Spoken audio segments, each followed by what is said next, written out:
Hello, everyone, and welcome back to Astrology Now podcast. My name is Christine Rodriguez, and today we are going to be doing a brief 2026 overview for the year to come, looking at some of the major transits, some dates you may want to put on your calendar. And I do want to say before we get started, I am well aware that we have a full moon tomorrow on January 3rd in the sidereal sign of Gemini in the nakshatra of Ardra. We tried to cover all of the new and full moons here on the podcast. This month, we are going to be doing this 2026 prediction instead. But if you do want to hear about the full moon, you can go to Patreon, patreon.com/astrologynowpodcast, where I do weekly horoscopes for all 12 zodiac signs. And so as I was mentioning today, we are going to do a brief overview. Last year, I forget because last year I did a workshop and I did a podcast. And so I forget exactly what I said on each, but I think that last year we did a pretty extensive podcast. A lot happened in 2025, which I should take a moment to say Happy New Year. Welcome to 2026. Welcome to Year of the Horse. We are here. We have arrived. We survived 2025. It was so intense. So yeah, Happy New Year. I hope that all of you have taken time to do some reflecting and New Year's resolutions. This year, 2026, there are some really exciting things I'm looking forward to sharing about. There are some intense things that I think are important to talk about. I do think that 2026 is going to be a little bit quieter than 2025. And the reason that our podcast last year was so extensive was because we had so much transition. If you remember, in March, Saturn changed signs, right? Saturn stays in a sign for 2.5 years. After 2.5 years in the sign of Aquarius, in the sidereal sign of Aquarius, right? We're using the Vedic sidereal system of astrology, the astronomical placement of the planets. Saturn was in Aquarius. Saturn shifted into Pisces in March of 2025. And then right after that in May, Jupiter shifted from Taurus to Gemini, and then Rahu and Ketu in May changed signs as well into the signs of Leo and Aquarius. And that's a lot to happen in a 3-month span of time. And so that's why 2025, we felt so much shift, so much upheaval, so much was changing. And, there are a few reasons for that with numerology, Year of the Snake, the transits. 2026, there's not as much happening. We still have shift. We're going to talk about it. It's just not so much all at once. And the other thing that I want to talk about, I want to do a little review, honestly. So having Saturn shift from Aquarius to Pisces, I have heard so many people say that 2025 was one of their hardest years. I was doom scrolling, and I was reading individuals post talking about their new year, which I love. Again, y'all know this is my favorite time of the year. I love hearing about your years. I love hearing the recap. I love the reflection. It's also fun.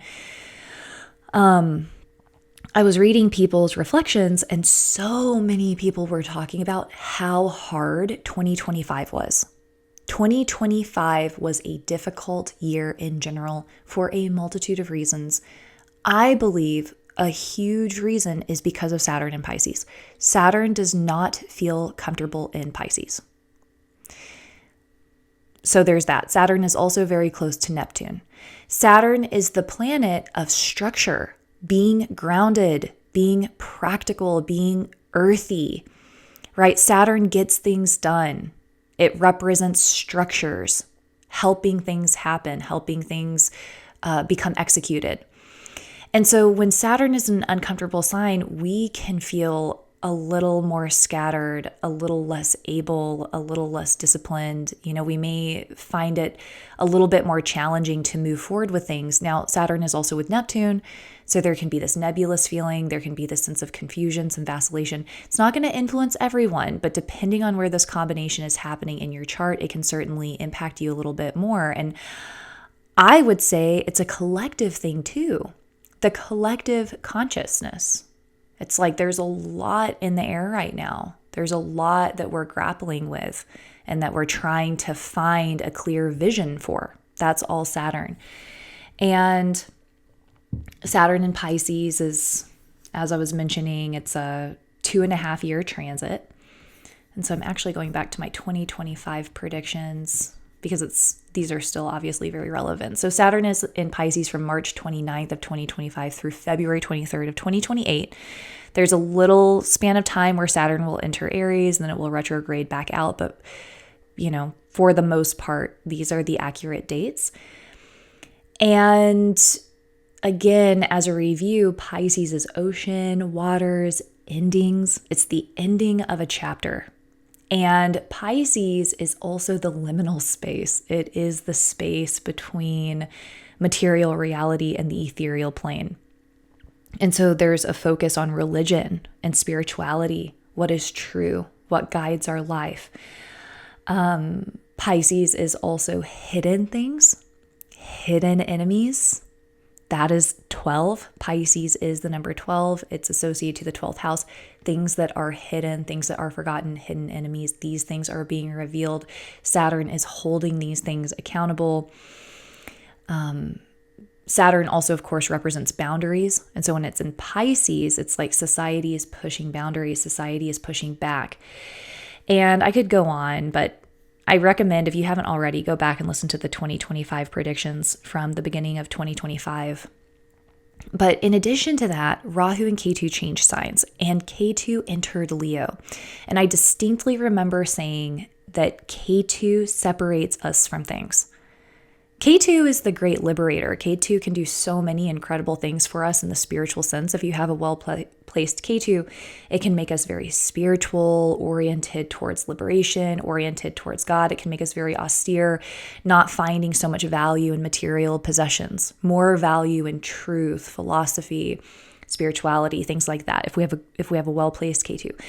But Ketu, as we've discussed recently on this podcast, Ketu is also one of the most violent planets. I would actually say that Ketu is capable of the most violence. It can be super intense. And again, it is the great liberator, but it is also the separator. And so when Ketu entered Leo, something that I said is that we're going to see this separation with leadership. We're going to see a pushback on kingdoms or the way that things have been done for a long time, because Leo is tradition, lineage, quote unquote patriarchy, like that perpetuated power. It's like the old way of doing things. And so when I saw Ketu entering Leo, I predicted that there would be more female leadership, which we've seen in 2025.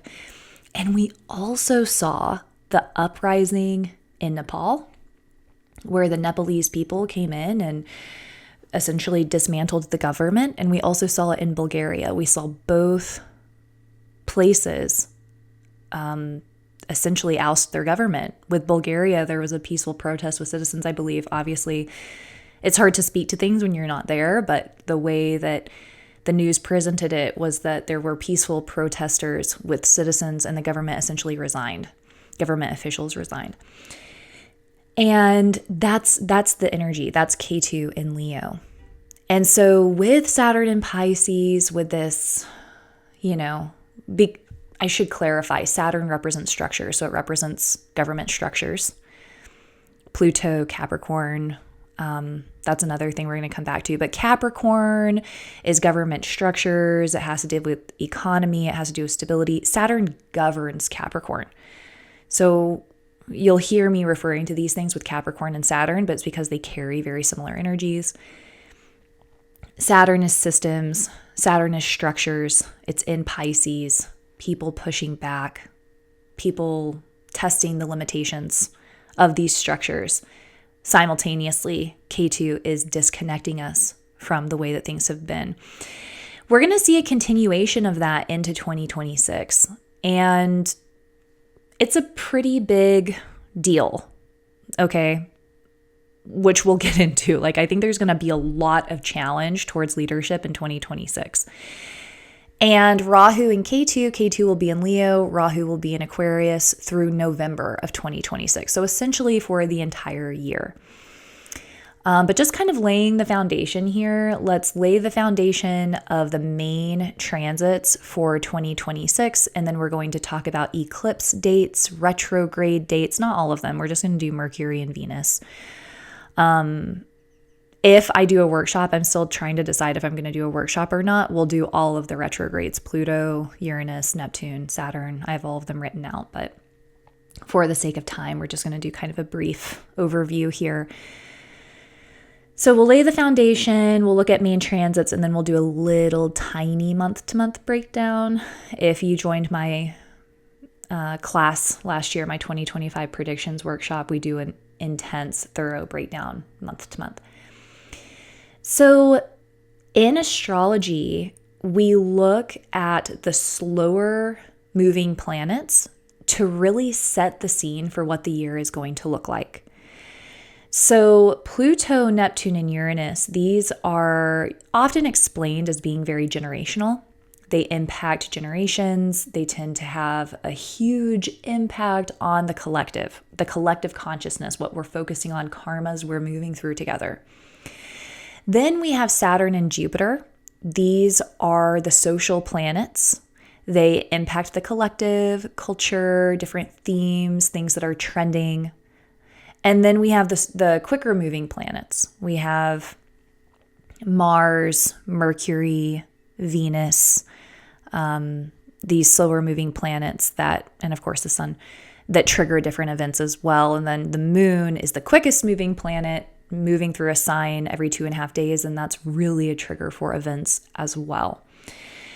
So we're going to start off with the grand setting.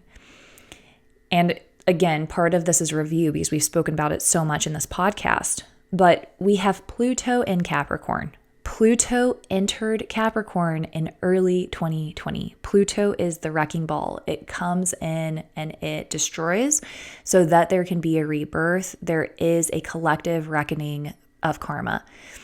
So Pluto entered Capricorn in 2020. Pluto, again, it's this planet that has to do with death and rebirth. It destroys things so that they can be reborn. And the positive thing to always remember about Pluto is that it guarantees a rebirth. Anything that is destroyed with Pluto, there is a rebirth that is offered. Capricorn is the sign of government. As we were talking about earlier, Capricorn is the government sign. It is the 10th sign. The 10th house in Vedic astrology represents government work. And depending on planets there, it can, more or less relate to wanting to work for the government or whatever.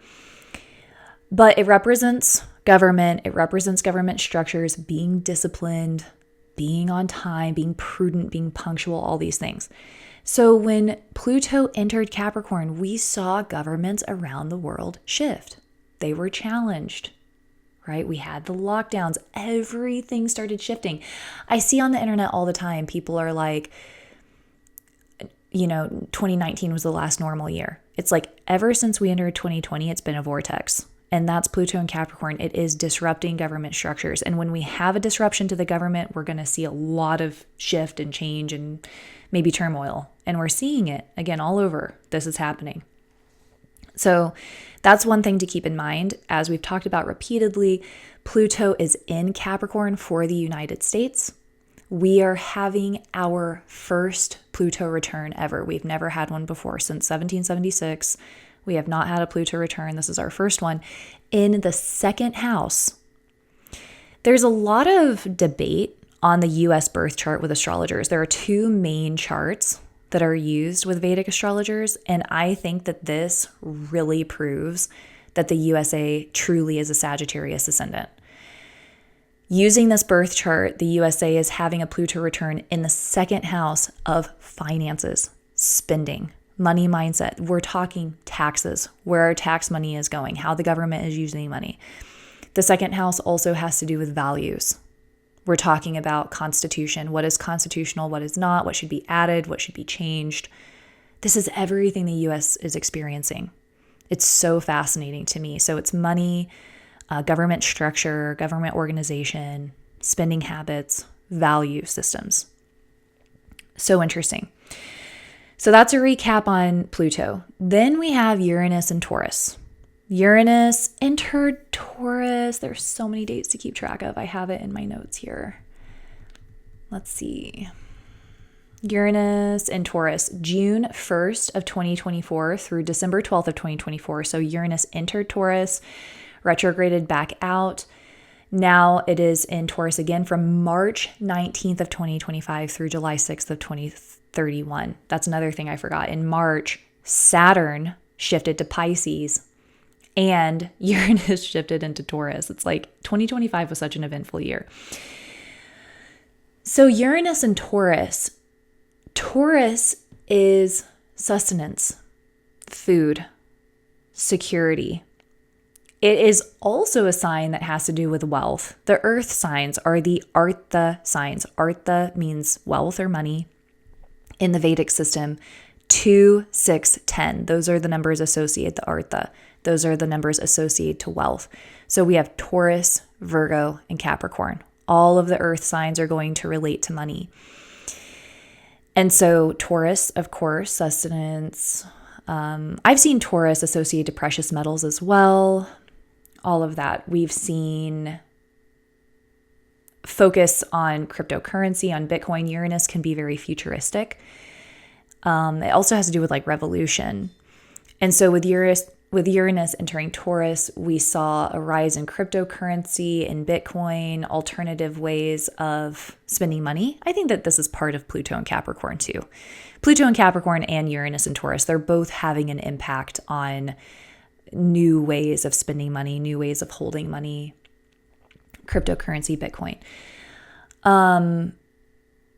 And with food, it's like this food revolution, honestly. So much focus on health and wellness, where our food comes from, what's on our food, while at the same time, lab-grown meat.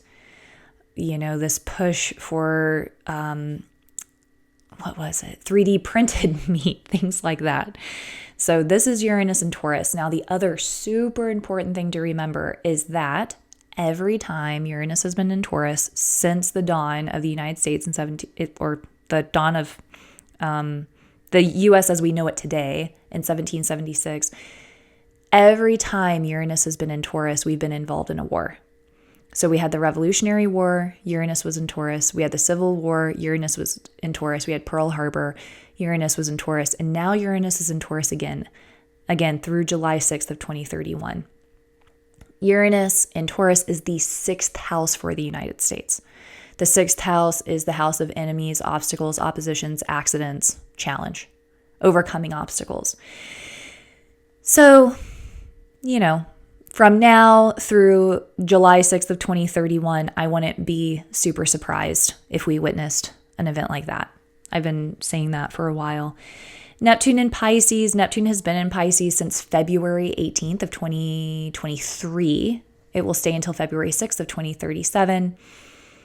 Spirituality, enlightenment, consciousness. Neptune in Pisces is extremely dreamy and creative. There will be a focus on new ways of altering our consciousness with mushrooms or psychedelics, healing with psychedelics. Now, Neptune in Pisces also puts an emphasis on water as a resource, oil and gas, things like digital reality as well, and escapism.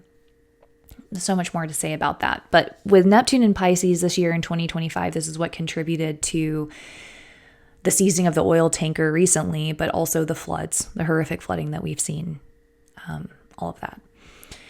So that is an overview of the outer planets. And I would say that it's a super interesting time to be alive. I mean, it truly is really interesting.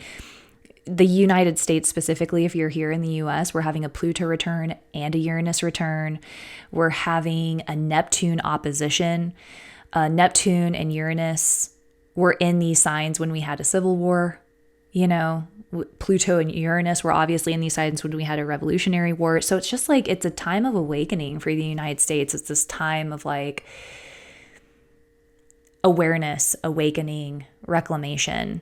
And I could see the US going in one of two ways. I see there being two potential paths because Pluto is death and rebirth. So it could either be that there's significant changes to the Constitution and we really change as a country, or there's a reclamation of the Constitution and there's kind of a doubling down on the original ethos of justice, freedom, liberty.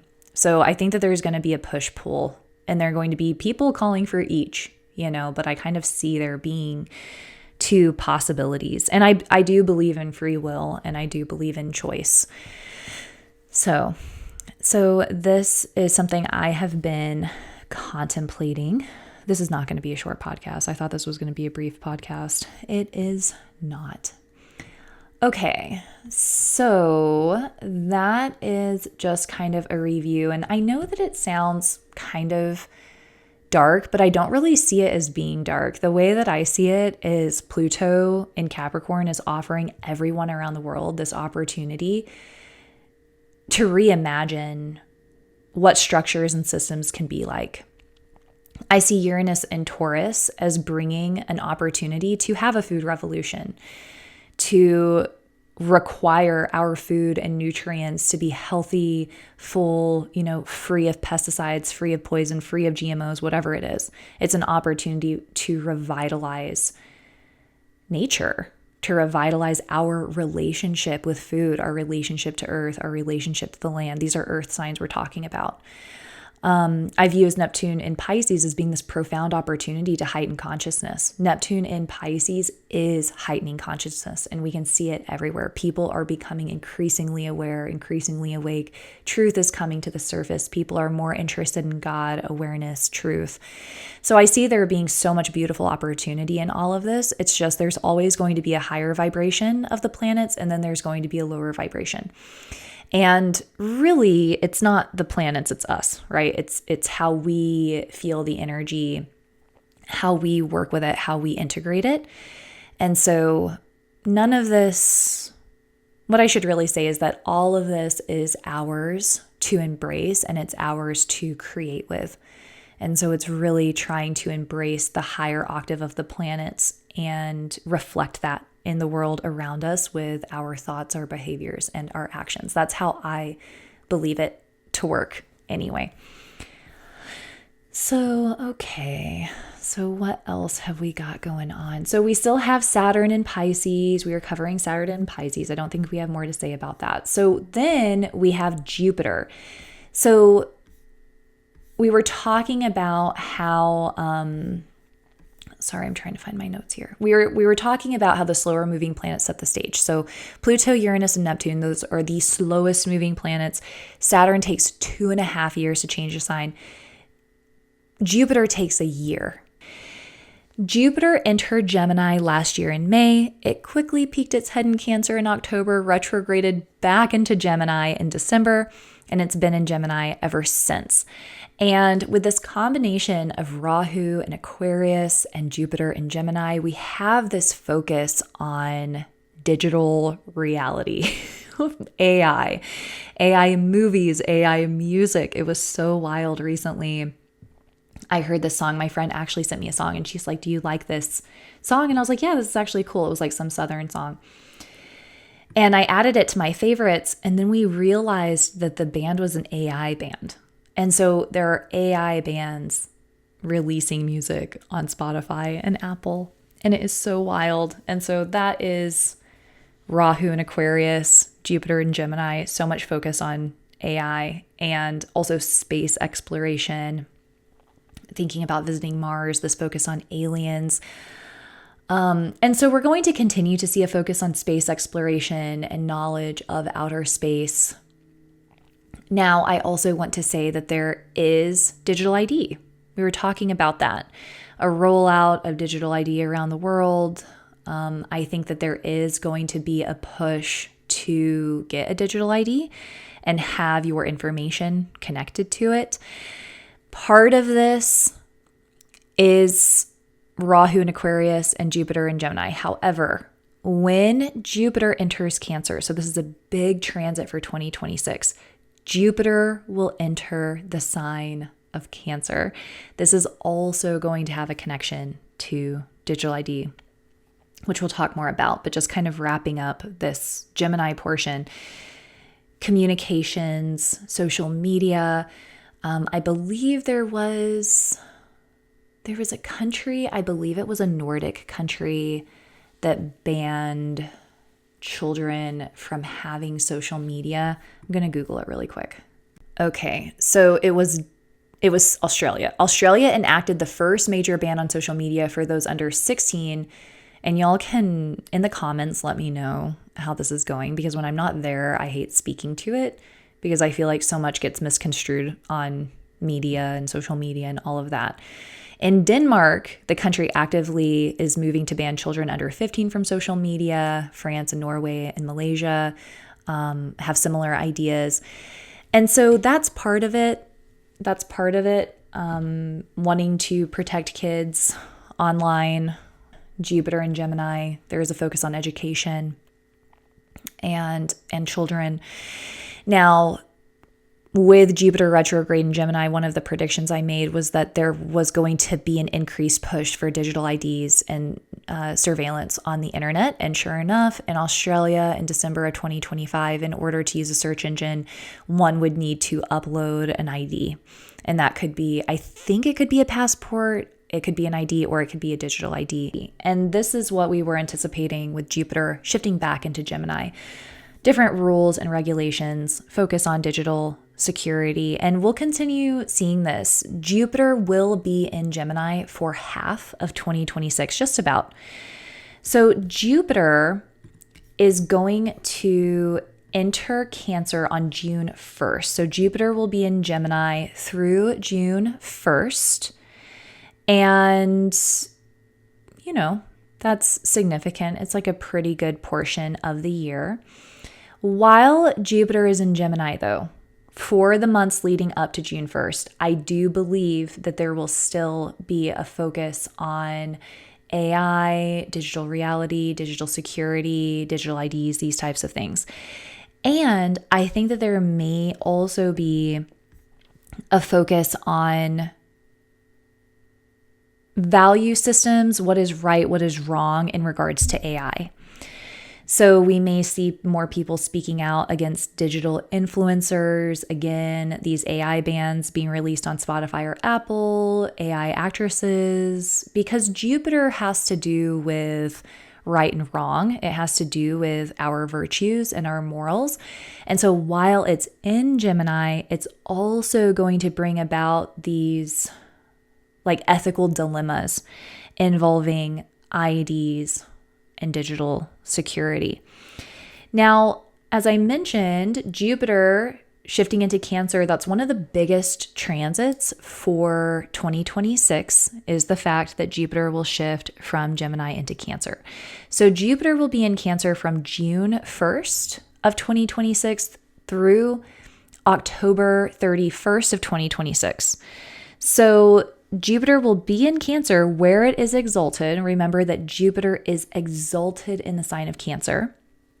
It's going to shift into Leo from October 31st through January 24th. It will retrograde back into Cancer from January 24th of 2027 through June 25th of 2027. So again, if you're taking notes, Jupiter will be exalted in Cancer from June 1st through October 31st, and then again through January 24th of 2027 through June 25th of 2027. And this is great. You know, Jupiter is exalted in the sign of Cancer. Jupiter is the great benefic. It's the planet of abundance, grace, optimism. It's a planet of opportunity. It grows and it expands. And so for a lot of us, this is going to be such a positive transit. I'm really looking forward to Jupiter in Cancer. And we also have 2 Saraswati yogas coming up, which involve Jupiter that I'm so excited to talk to y'all about. But just kind of talking about Jupiter in Cancer first.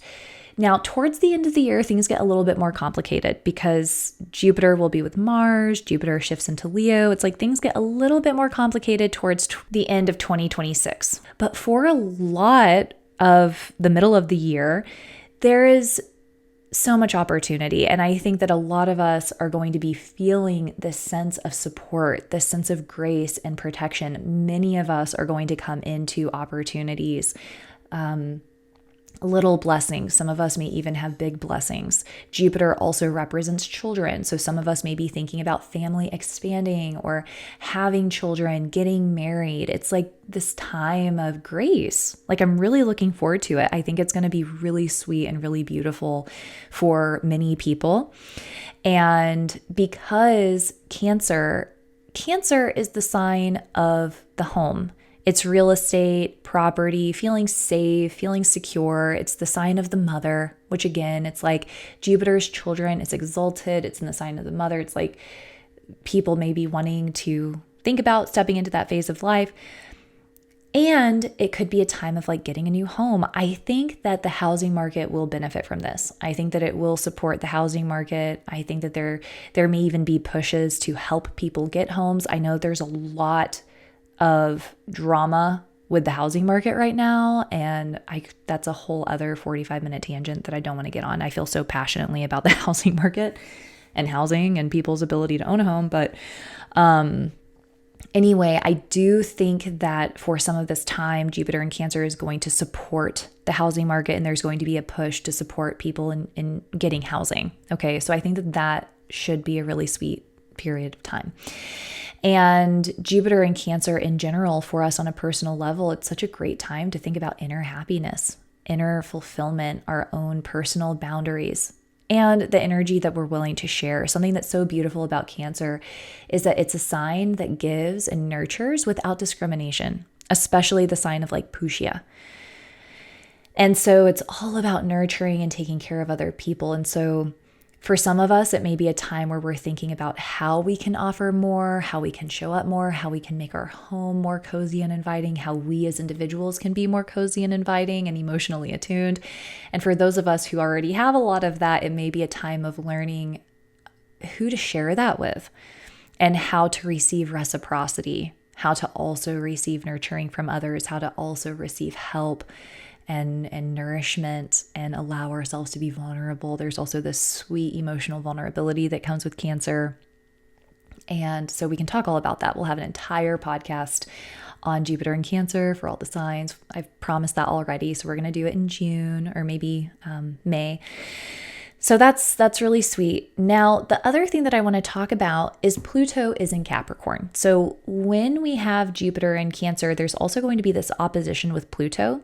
And I think this is going to be a really interesting thing to witness globally. I think there is going to be, and we're going to see it again between 2026 and 2027, an emphasis on homeland security, an emphasis on safety of the homeland. Cancer is the homeland. And what I thought was really fascinating is that when Homeland Security was formed, and we've talked about this before, when Homeland Security was formed, Jupiter was in Cancer. And then when NATO was formed, Jupiter was in Capricorn, which is the opposite of what we're seeing now. But what I thought was super interesting with NATO, Jupiter was in Capricorn. It was opposing Pluto. So Pluto was in Cancer, Jupiter was in Capricorn. Now we're having the reverse, where Jupiter is in Cancer and Pluto is in Capricorn. So I'm really interested to see what ends up happening with NATO. But, you know, NATO is all about defense and it's about protection. So I think that this is going to bring this up. We are going to see a focus on security around the world, countries coming together to defend one another, or allyships shifting, who we want to connect with, who we want to collaborate with, who we want to pair with to increase safety and security. And old alliances may be breaking apart, new alliances may be forming. I think that that's what we can anticipate. The other thing I want to say is that Jupiter in Cancer can have a connection to inflation. So I do want to point that out as well. I wouldn't be super surprised if we ended up printing money or if there was something like that took place. And I also want to say that I do think Jupiter in Cancer will continue to put an emphasis on housing and individuals demanding the ability to buy a home and having the grace of being able to afford a home in their country. So I do think that this will be a focus. So that's one of the main transits of 2026, right? 2026, Jupiter will enter Cancer. That is going to shift culture. It's going to shift themes and our culture, as it does every year. Every time that Jupiter changes signs, we as a collective orient our focus in a different direction. And so as we shift into Jupiter in Cancer, we are all going to experience this shift together. And of course, it will influence us all differently depending on where it's transiting our birth chart. So another main transit for 2026 is Rahu and Ketu.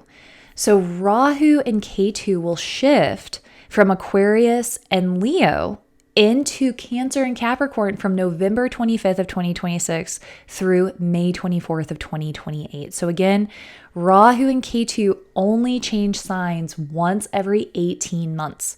So this is a really big deal. They only change signs once every 18 months. They're in a sign for a year and a half. Rahu will enter Capricorn. Ketu will enter Cancer November 25th of 2026. And what I find so interesting is that this marks a Rahu Ketu inversion for the United States. So the United States was born, quote unquote, with Ketu in Capricorn and Rahu in Cancer. Now we are going to see Ketu in Cancer, Rahu in Capricorn. This is going to be a big transit for the United States. We are also going to be entering a Rahu Ketu Dasha for some of this period. The United States enters a Rahu Ketu Dasha actually March 26th of 2026. So that's a pretty big transit for 2026. The USA is going to have a Dasha change. We're going to move out of Rahu Mercury into Rahu Ketu. Lots of financial stuff. That's what I'm going to say. It's all about assets, taxes, money, where money is going, how money is utilized, the value systems, transformation, and allyship. That's what I believe. Now, for us as a collective with Rahu and Ketu between Cancer and Capricorn, it's more of the same. It's more of what we've been talking about. Cancer and Capricorn are much easier to understand together. I think Cancer is the sign of the home, safety and security. Capricorn is the sign of government, making money, and providing that security. And so we're going to see a lot of these themes for this transit. I'll do an entire segment on Rahu and Ketu in Capricorn in Cancer. Y'all know I like to present research, but I've seen this combination many times with big government implementations. But I also want to say, when I've done research historically, it's also shown a lot of focus on women and women's rights. I believe with this focus on Cancer, because once Ketu enters Cancer, we will have Jupiter and Ketu together in Cancer. So that's more of a 2027 conversation. But with Jupiter and Ketu coming together in the sign of Cancer, I think this is going to put an emphasis on reproduction, children, mothers, so much other stuff to talk about, of course. But again, Jupiter's children, Cancer's mother. So that's something that we can be kind of thinking about as we move into 2027 even. And so for most of 2026, Rahu and Ketu will be Aquarius and Leo. So not much change there until the very end of the year. But I also want to add that when Rahu and Ketu change signs, I have noticed that there tend to be big events around the time that Rahu and Ketu change signs. So around November, be paying attention. We're going to talk about this when we go month to month. I think this is going to be like a high voltage month. I think that we can anticipate some pretty big events happening. We'll talk about that when we get in the month to month portion. So those are the main transits. Jupiter will shift into Cancer. Rahu and Ketu will change signs in November of 2026, like the end of November. So, I'm not really focusing on it that much because I think it's going to be more of a 2027 transit. So some other dates to put on your calendar, I'm going to start with the more challenging ones, and then I'm going to do the more positive ones, and then we can get into eclipses, retrogrades, and then month-to-month breakdown. This is going to be a really long podcast. I thought it was going to be a short podcast. Okay. So Mars with Rahu. Mars is going to conjoin Rahu from February 23rd through April 2nd in the sign of Aquarius. Rahu is the planet of intensity and volatility, courage, bravery, but also violence. It's with Rahu. Rahu tends to amplify things. March 13th is when Rahu and Mars conjunct completely at 14 degrees of Aquarius. So Mars and Rahu will be conjunct in Aquarius, again, February 23rd through April 2nd. On a positive note, Mars and Rahu together can really amplify athleticism, feelings of confidence, ambition. We may be feeling more drive. We may be feeling more athletic, more energy. Now, we may also be a little bit more accident prone. We may be a little bit more combative, unnecessarily combative. And I do unfortunately believe that there can be some sort of assault, people acting in an explosive way. We can talk about this more when we get to February, but I do think that there can be some type of an attack around that period of time. Now, the other time is Mars with K2. Now, this one is intense. This is November 12th through November 25th. Mars will be conjunct K2 with Jupiter in the sign of Leo. Leo is the kingdom. It has to do with leadership. Mars with K2 can be incredibly volatile and violent. We've seen this over and over again with 9/11, October of 2023. It can represent, Mars with Rahu and Mars with K2 can have an association to terror attacks, but I would say Mars with K2 can be more, it can be more intense. And so we're going to have Mars with K2 and with Jupiter in that period of time in the early degrees of Leo. So it's going to be Gandanta. This can be a time where there is a lot of pressure on leaders. And again, there can be some type of attack or an assault. It's something to keep an eye on. So those are periods definitely to have marked down. These are periods of time that I personally wouldn't be planning anything like traveling, launching anything auspicious. If you're trying to launch a business, if you're trying to do anything exciting, if you're trying to get married, these are dates that I would probably avoid. February 23rd to April 2nd, November 12th to November 25th. Very intense periods, lots of fire, lots of volatility. Now, periods that I think are going to be lovely are the Saraswatis. We talked about those on the previous podcast. The Saraswati yogas are when Mercury, Venus, and Jupiter come together. These are incredibly auspicious periods of time. We do not have them every year. So from May 29th to June 1st, we will have a Saraswati yoga. I was about to say Saraswati yoga in Gemini. So our first one is May 29th through June 1st. This is in Gemini, so this is excellent for launching anything exciting, beginning anything new, moving forward with any exciting plans, launching a business, launching a website, writing a book, whatever. Our second Saraswati yoga is June 22nd through July 4th. So June 22nd through July 4th, we have Mercury, Jupiter, and Venus in Cancer with an exalted Jupiter. So that's a beautiful period of time. Again, launching anything exciting, starting anything new. Mercury will go retrograde in that period. Mercury retrogrades on June 29th. So if you want it to be really nice, maybe June 22nd through June 28th. I wouldn't get too superstitious about it, but essentially June 22nd through July 4th. So take advantage of those really auspicious, beneficial periods of time. The other is Akshay Tritiya. Akshay Tritiya is my favorite day of the year. This is when we have an exalted sun and an exalted moon. So both of the luminaries are exalted. The sun is in the sidereal sign of Aries. The moon is in the sidereal sign of Taurus. This period of time is excellent for starting new things, making investments, offering charity. It's like whatever we take part in or whatever we offer has a long-term beneficial promise.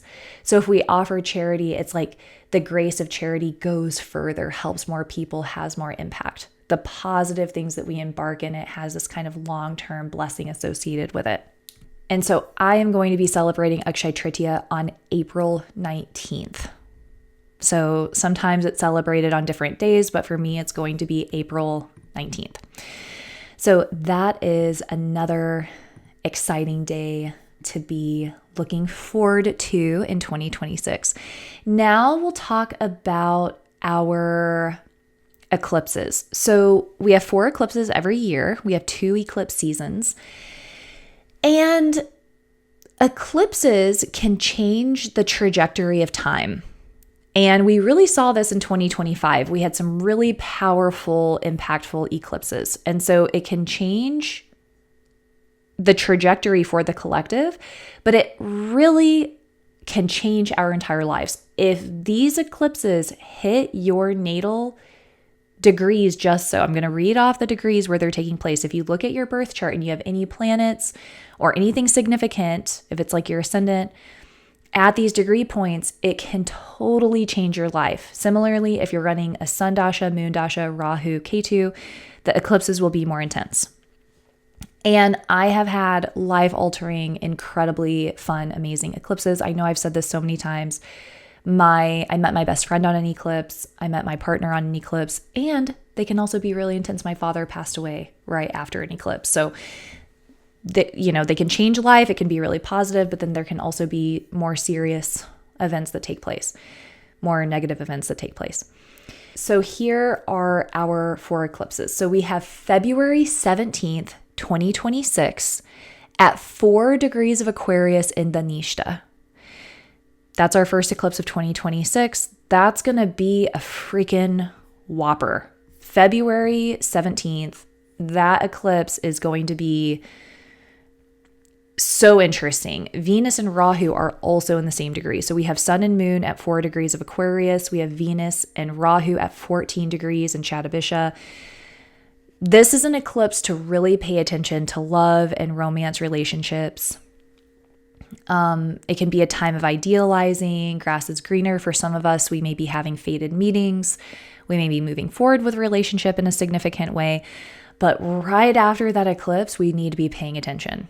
This is this eclipse, both eclipse seasons this year are quite intense. Now, for us on a personal level, they can bring opportunities and gifts. I'm just saying this February eclipse, we should be paying attention. So that's our first eclipse. And then kind of after that eclipse, like a week or so, we just need to be watching that period of time.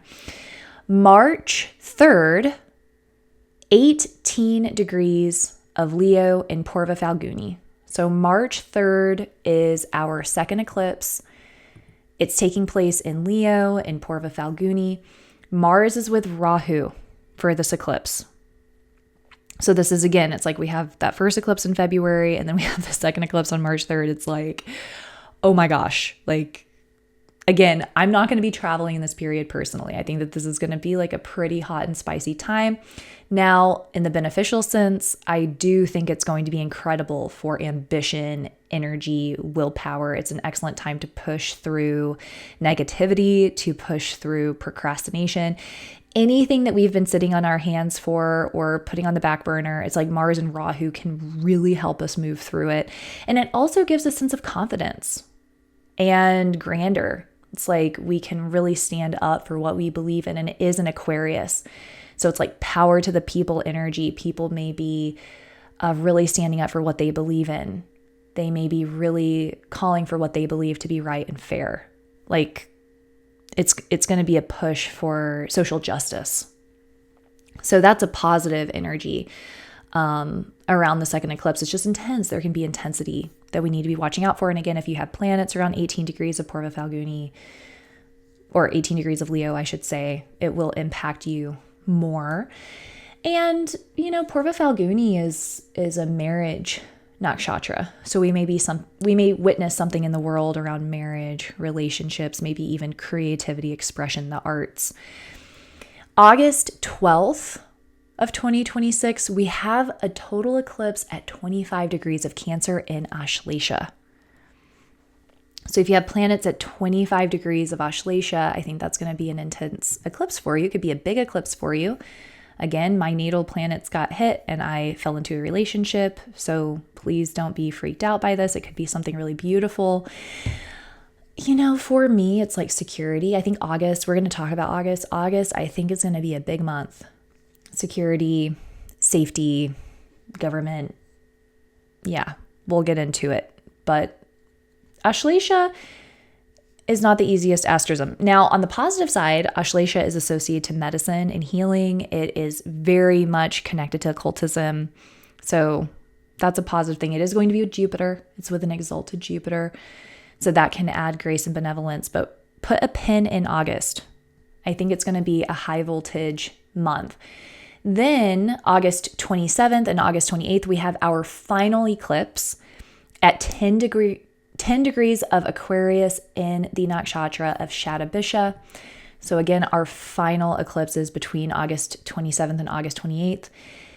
And again, this is going to be in Aquarius, which I believe will continue to put an emphasis on social justice and people. As we've discussed many times, Leo is the kingdom. August is going to be a very intense month for leadership around the world. And I think it's going to really challenge leadership. That is my thought. So we have the eclipses for your calendar. Now, I also just want to give you the retrogrades. We're not going to go into what all the retrogrades are going to mean. I just want you to have them in your calendar because I think it's really nice to have. So Mercury retrograde, February 26th through March 20th. That's our first Mercury retrograde. Second Mercury retrograde, June 29th through July 23rd. Second Mercury retrograde is June 29th through July 23rd. Our final Mercury retrograde is October 24th through November 13th. So those are our retrogrades. And something that's really interesting is that each year Mercury retrogrades in the same element. So it could retrograde in a water sign, and an air sign, and a fire sign. This year is an air sign. So Mercury will retrograde in Aquarius for the first retrograde. It will retrograde from Cancer back into Gemini for the second retrograde. So it's mostly in Gemini. And then our final retrograde is in Libra. So that covers each of the air signs. And remember that air is about travel and communications and social media and digital reality, like digital IDs. All of that is very air. So we need to be watching for travel, methods of travel, how traveling is done. There may be more issues with travel than usual, more issues with mail, a focus on the mailing system, communications, revising social media, who can use social media like kids, all of that, all the air stuff. So be paying attention. And again, it's going to be very specific to Aquarius, Gemini, and Libra, and we'll just continue to stay connected on that as it comes. So Venus doesn't retrograde very often. Venus retrogrades this year. October 3rd, Venus will retrograde. It will go direct on November 13th. Unfortunately, Venus will retrograde from Libra into Virgo, where it is debilitated. Okay, so this is going to be a Venus retrograde where a lot is coming up. We may be facing reality of relationships. It may be a time where we've been wearing rose-colored glasses and we are confronted with a reality. It could also be that we're nitpicking, expecting perfectionism, and we are challenged to relinquish that control and accept people as they are.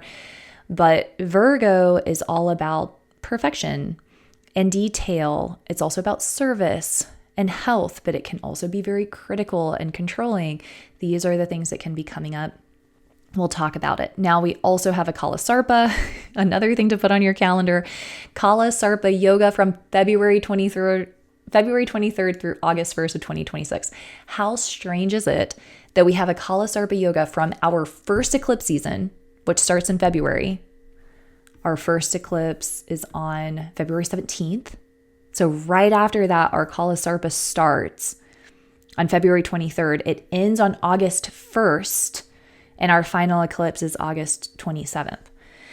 It's just super interesting to me. And remember that a Kalasarpa, it's time serpent yoga. That's literally what it means.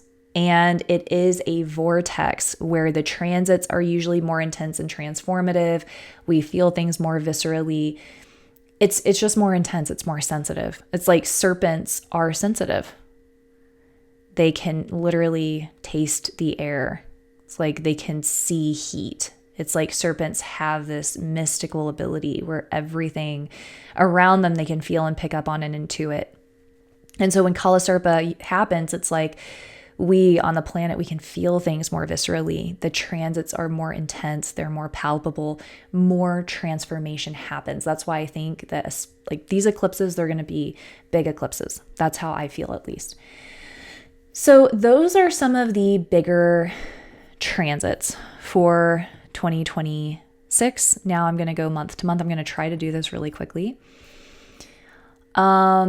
So taking it from the top in January, some of the major transits we have, Mars is going to enter Capricorn in January.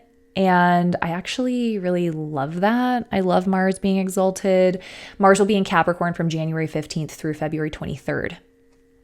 And Mars in Capricorn gives a lot of strength. So I see January as being a month to like get things done, get things started, be practical with your goals, see the long-term vision of things, plan things out, and have strategies to support your goals. This is not the time of hopeful wishing or just hoping that people are going to do things for you. This is the time of trying to see your goal clearly and thinking about practical, actionable steps that you can take to get there. Now, January 27th through 29th, Mars will conjunct Pluto. So that's intense. There can be intense events happening, power struggles happening, maybe something violent in the world around us. This is the sign of the government, as we've been talking about. So there can be call for government change. There can be call for a change in how we're managing finances and the economy. So these are things to be watching. This is very short form, right? It's like there are so many things to look at in each month. I'm giving you guys like a nugget for each. If I end up having a workshop, we'll go completely into everything as always. So February, this is our eclipse season 1. So the portals of change open. Venus is also in Aquarius, as we discussed, for all of February. Well, February 5th through March 1st. So Venus with Rahu, it can bring up some relational karma here in February, but Venus and Rahu can also be kind of fun and interesting and romantic.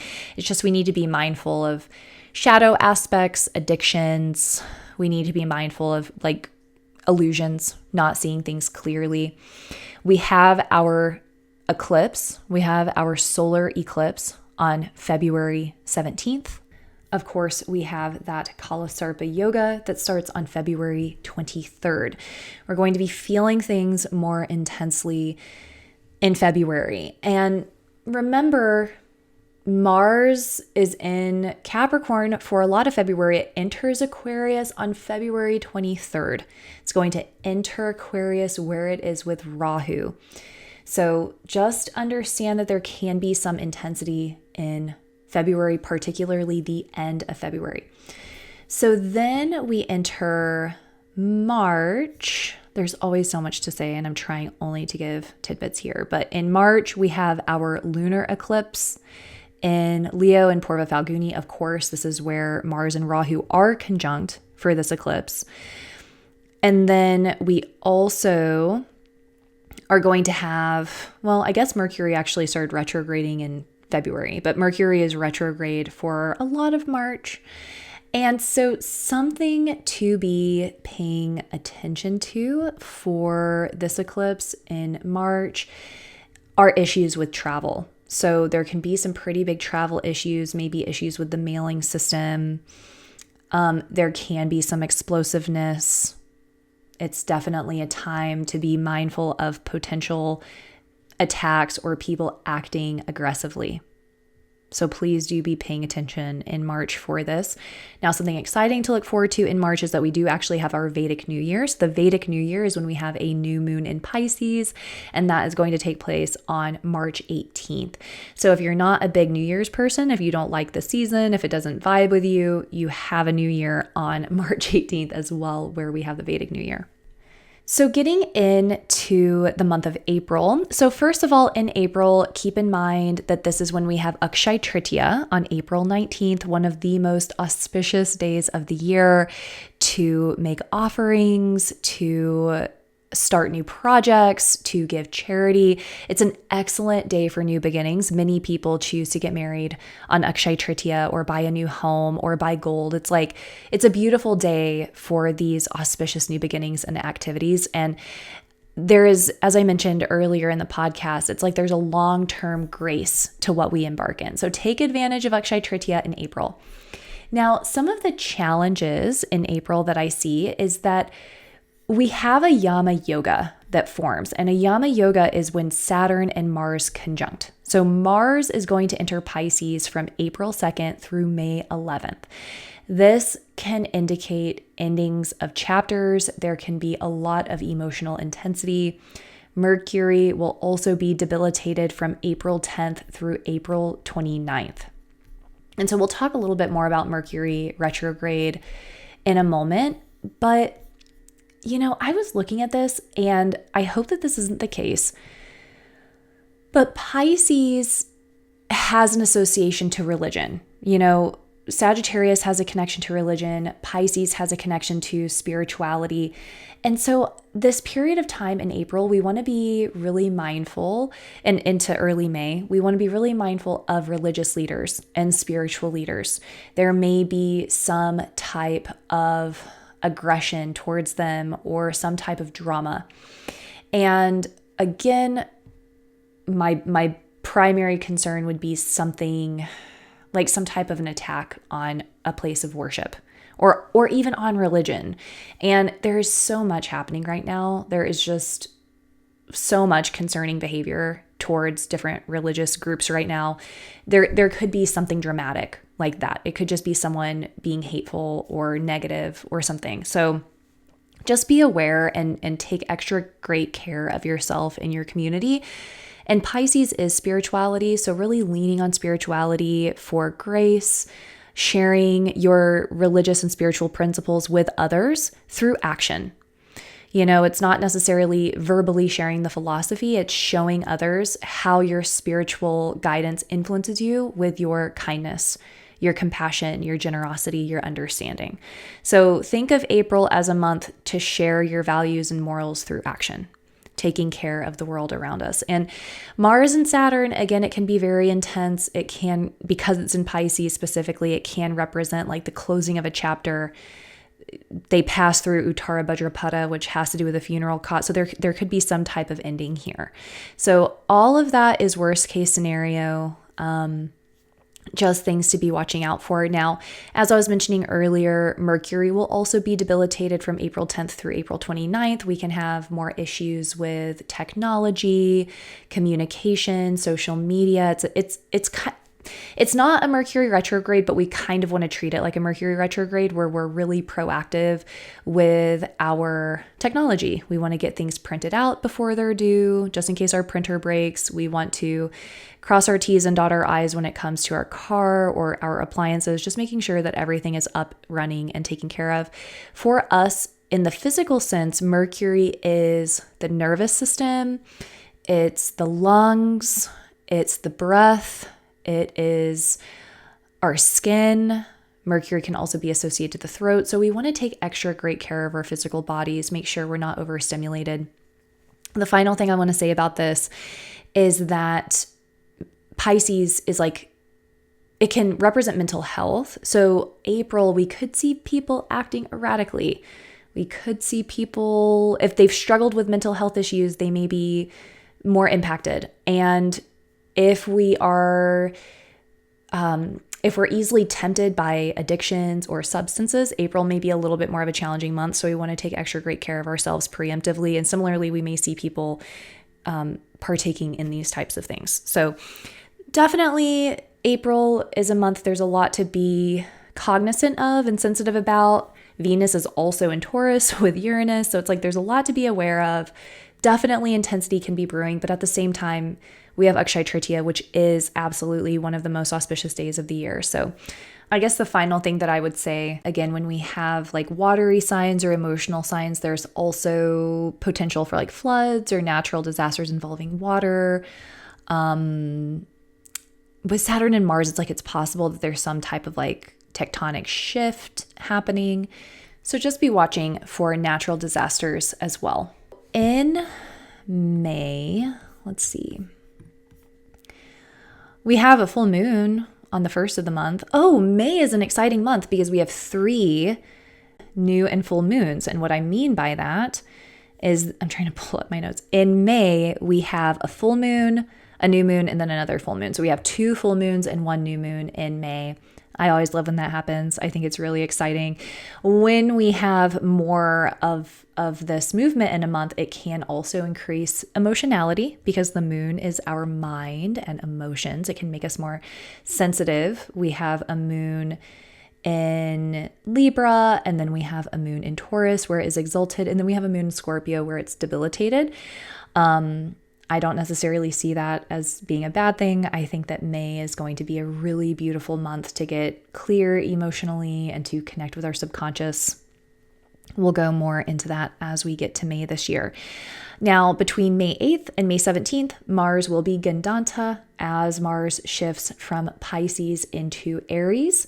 So this is a little bit of a spiciness, you know, as we've been talking about, there's like this kind of undercurrent of intensity through 2026. But the way that we can utilize this is that Mars is how we express anger, how we express frustration.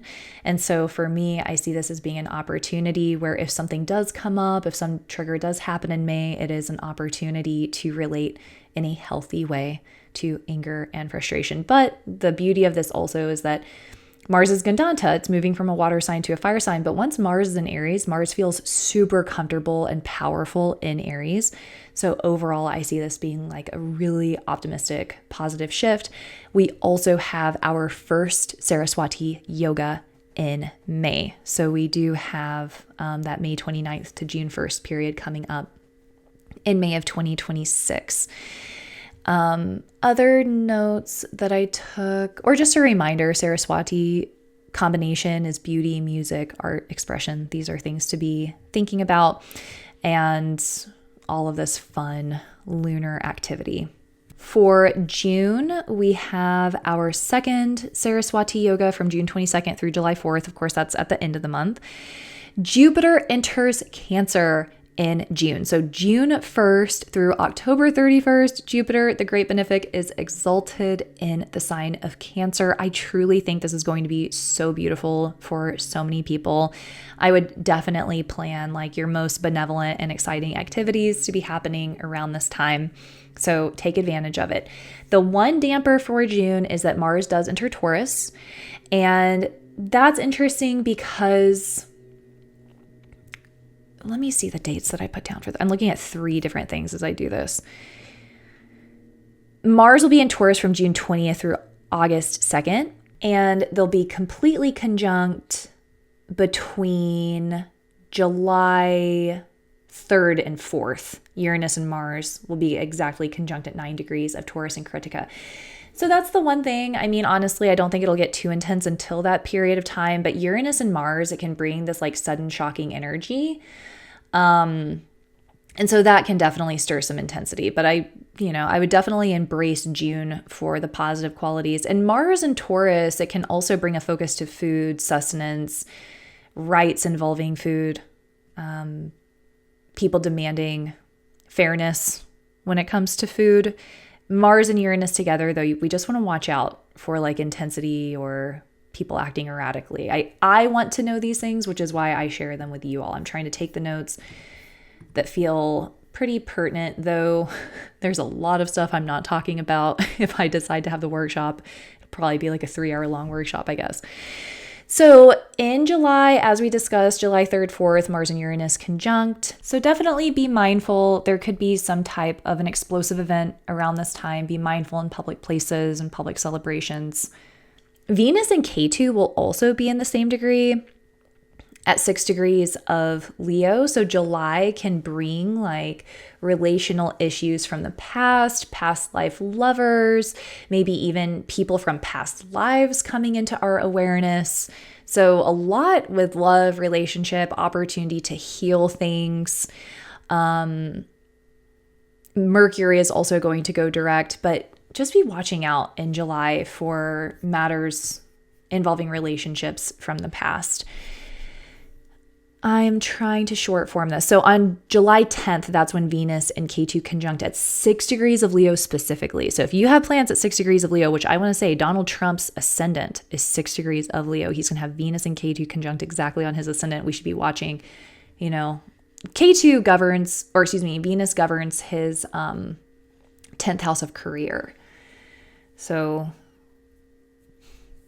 be watching for Donald Trump and his career and relationships around this period. But if you have planets at 6 degrees of Leo, especially planets that are related to your relational space, this transit can certainly bring up relational matters for you. So we'll leave it at that for July. So August is our next high voltage month. This is what I've been talking about. This is our final eclipse season. This is going to be such an interesting eclipse season. So let's see. I'm looking at notes from July, but we're going to skip those. Okay. So we have our solar eclipse at 25 degrees of Cancer. This is going to be on August 12th. And then we have our next eclipse between August 27th and 28th. In this eclipse season, the Sun and Ketu are going to come together at 5 degrees of Leo. And 5 degrees of Leo is this portion of the sky related to leadership. Remember that Ketu can separate things. So I think that in August, there is going to be some shift of power, some dramatic event for a world leader, some call to action involving leadership, but I could imagine it being relatively intense for leadership. At worst, someone could pass away. So this is something for us to all be paying attention to. And remember that Cancer and Capricorn, that first eclipse is happening in Cancer. It's about security, homeland security, economy. It's just going to be a big month, I think. So in September, for our main notes in September, this is interesting. So we are going to see Mars debilitated. So we have an exalted Jupiter. Jupiter is in Cancer. It's exalted from September 18th through November 12th. Mars will enter Cancer where it is debilitated.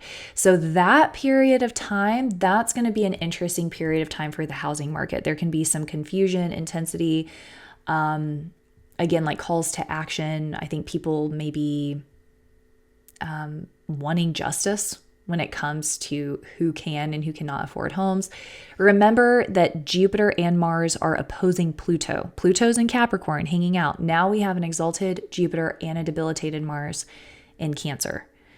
So it's like a lot of focus on housing and homes, but this can also be a grander, this can also apply to us in a grander way where it's home and homeland security and economy, something happening to provoke conversation around security and safety, or again, like how to support the economy as well. So those are things to be watching out for. I do think that there will be some unrest when Mars is debilitated. When we have a debilitated planet with an exalted planet, the exalted planet helps the debilitated planet, but the debilitated planet hurts the exalted planet. So we kind of have this back and forth with Mars and Jupiter. And because Cancer is the sign of inner happiness and inner fulfillment, with Mars coming in, it's like there's unrest. It's like there's tension, there's push-pull. So we can be watching that for September. I also want to say that the Mars-Jupiter combination can create this edge of self-righteousness and dogma. Now, Mars and Jupiter are actually one of my favorite combinations. Mars and Jupiter together, Mars and Jupiter opposed, because it creates an individual who loves to share about what they think is right. Jupiter is the planet of religion and philosophy and the truth. Mars creates passion and drive and courage. They can become individuals who love to share ideas, who love to share their philosophy, who love to share what they think is true. And when it's balanced, I use this example on Patreon, when it's balanced, it can come off as, someone who is very interested in Ayurveda. They know the health benefits of drinking water without ice. And so they really want to share that with their friends and encourage them not to drink water with ice in it, right? So it can be that way, but it can become extreme. And in the sign of Cancer, it can actually become controlling. And I do think that there may be a political edge to this where people are really calling for change. They're standing up for what they believe to be true, or they're calling for some type of shift.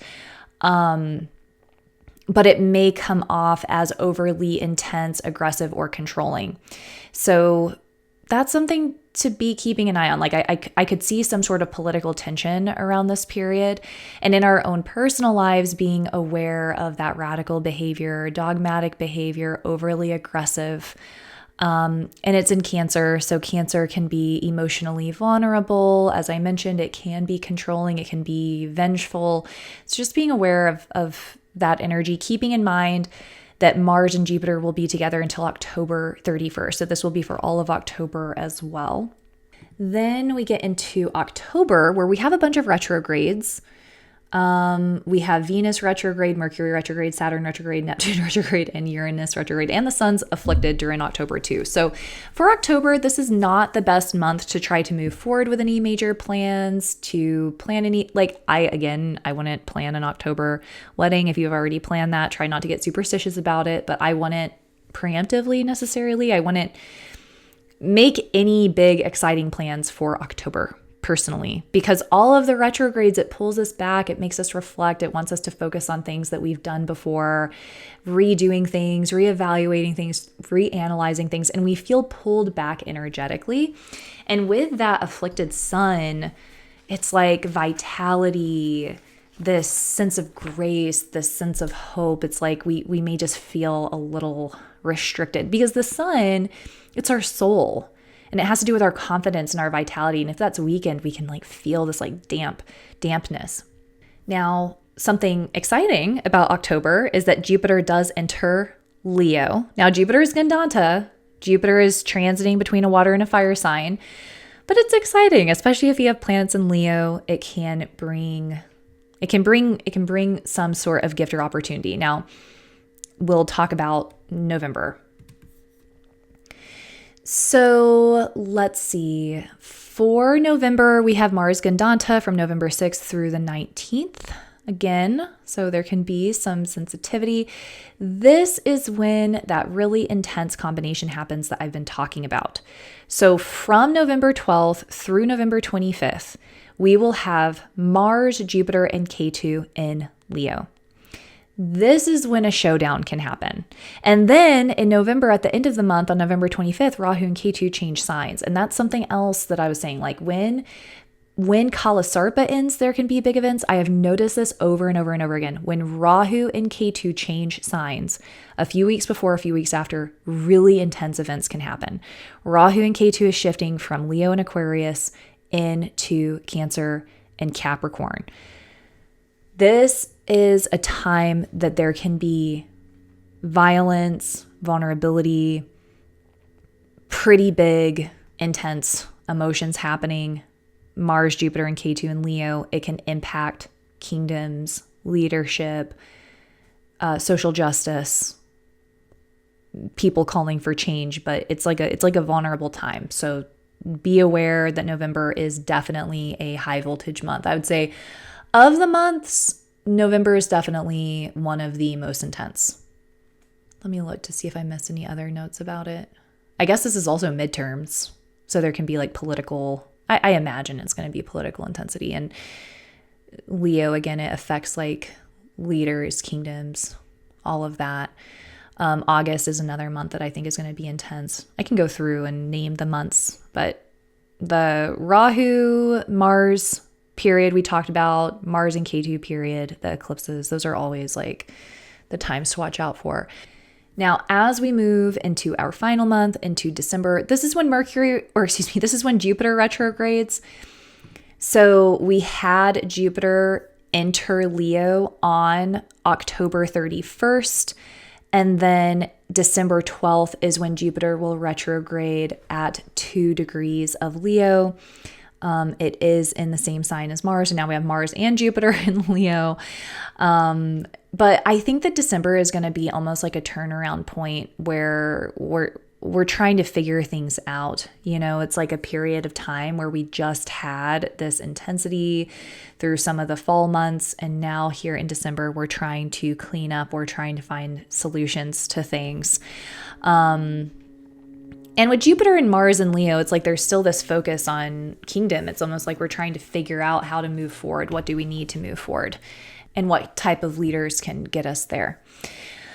So that is 2026 in a nutshell. I feel like it's kind of a bell curve where it starts off a little rocky and then it gets really, really nice. And then it kind of ends a little bit more rocky. But as we talk about here in astrology now, it's always in the eye of the beholder. And we are a reflection of the planetary energy. So we have the planetary energy stirring above us. We get to decide how we engage with it and interact with it and manifest it in the external world. But again, I always want to put on your radar what I am thinking of and what I am aware of.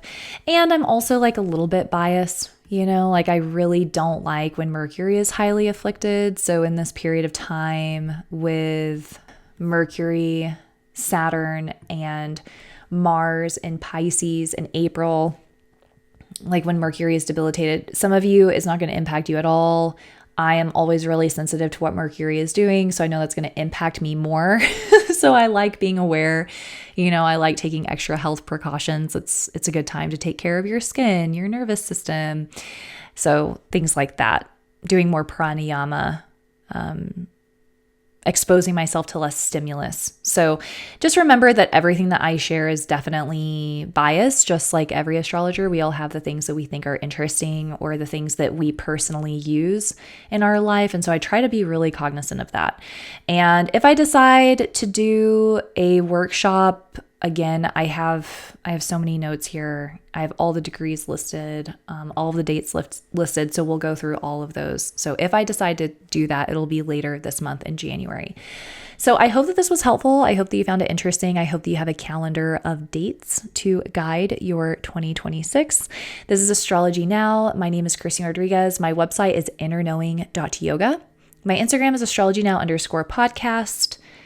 And my Patreon is patreon.com/astrologynowpodcast. My name is Christine Rodriguez. This is Astrology Now. Thank you so much.